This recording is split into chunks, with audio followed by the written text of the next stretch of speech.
பார்த்தது ரொம்ப சந்தோஷம். உங்கள் முகத்தில் அந்த சிரிப்பும் உங்களுடைய அன்பும் என்னால் ஃபீல் பண்ண முடியுது. இந்த ஊருக்கு வந்து கடவுள் வந்து ஏதோ ஒரு நல்லது பண்ணணும்னு என்னை அனுப்பி வச்சதுக்கு காரணமாக இருந்தேன். எல்லாருக்கும் முன்னாள் மாணவர் சங்கம் செல்வ விநாயகமூர்த்தி வந்து ஃபஸ்ட்டு வந்து இந்த ஊரில் வந்து ஒரு நல்ல விஷயம் பண்ணணும்னு நினைக்கிறது ரொம்ப கஷ்டம். ஒரு சில டைமில் நினைப்போம், மறுநாள் போனால் நம்ம வீட்டு பிரச்சனை மைண்டில் வந்துடும், அதை விட்டுருவோம், நம்ம பண்ண மாட்டோம். பட் அதை நினச்சி அதுக்கு ஒரு லெட்டர் எழுதி அது எல்லாருக்கும் அனுப்பி இந்த குழந்தைங்களுக்கெல்லாம் பண்ணணுன்ற எண்ணம் வந்து கண்டினியூவாக நம்மளுக்கு தோடிக்கிட்டே இருக்குன்னா அது வந்து ஒரு கடவுளுக்கு சமானம்னு சொல்லுவேன். மற்றவங்களுக்கு உதவி செய்கிறதுன்னு நினைக்கிறது கடவுளுக்கு சமானம் சொல்லுவேன். கடவுளை நம்ம பார்க்க முடியாது.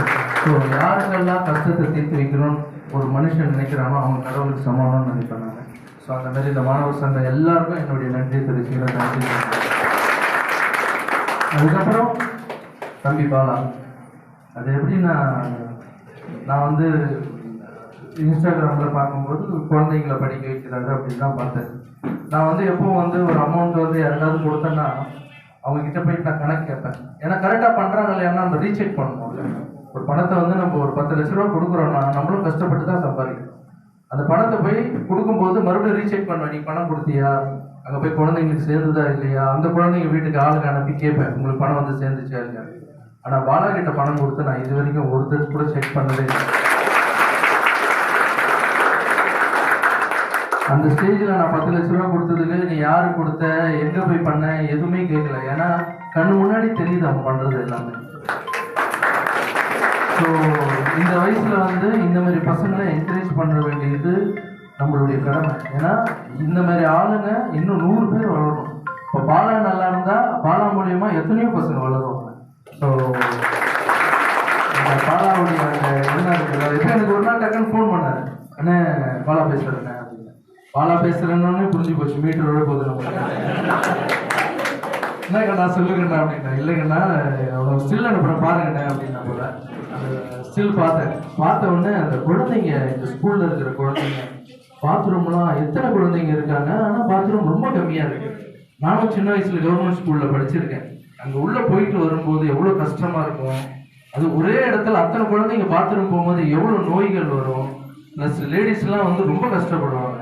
அந்த ஃபோட்டோ பார்த்தவொடனே எனக்கு ஒரு மாதிரி, சரி கிளம்பி வா அப்படின்னு வந்தவுடனே சொன்ன போல, என்ன நான் ஒரு 5 லட்ச ரூபா ரெடி பண்ணியிருக்கேன், ஷீட்டெல்லாம் போட்டு எப்படியாவது கட்டி கொடுத்துடலாங்க. ஷீட்லாம் காங்கிரீட்டே கட்டும், மனசுக்கு ஏற்ற மாதிரி. அந்த 5 லட்ச ரூபா எடுத்து வேற எதுக்காவது ஹெல்ப் பண்ணுங்க, இது முழு பணம் 15 லட்ச ரூபா வந்து அதை மொத்தமாகவே நான் பார்த்துக்கிறேன் அப்படின்னு சொன்னதுல எனக்கு ரொம்ப சந்தோஷம்.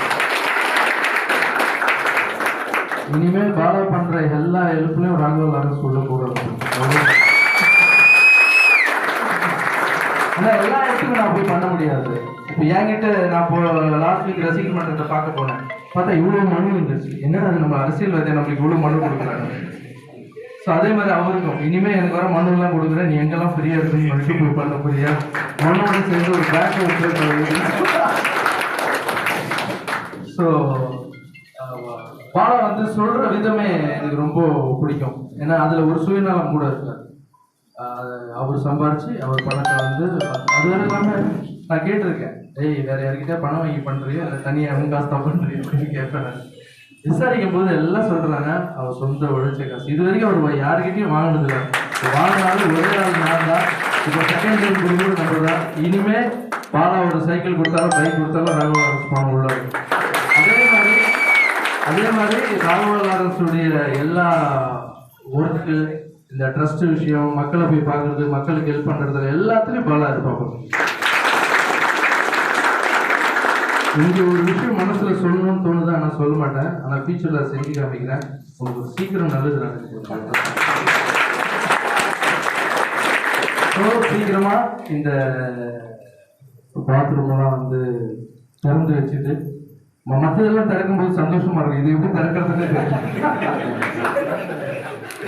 சீக்கிரமா இது வந்து முடிச்சு கொடுத்துட்டு அது குழந்தைங்களாம் சந்தோஷமா போயிட்டு வர்றதை பார்த்துட்டு குழந்தைங்க கூடலாம் ஸ்டில் எடுக்கணும், குழந்தைங்களெல்லாம் நான் பார்க்கணும்னு நினச்சி இங்கே வரும்போது, பட் ஏதோ ஒரு காரணத்தால் குழந்தைங்களாம் இங்கே வரல.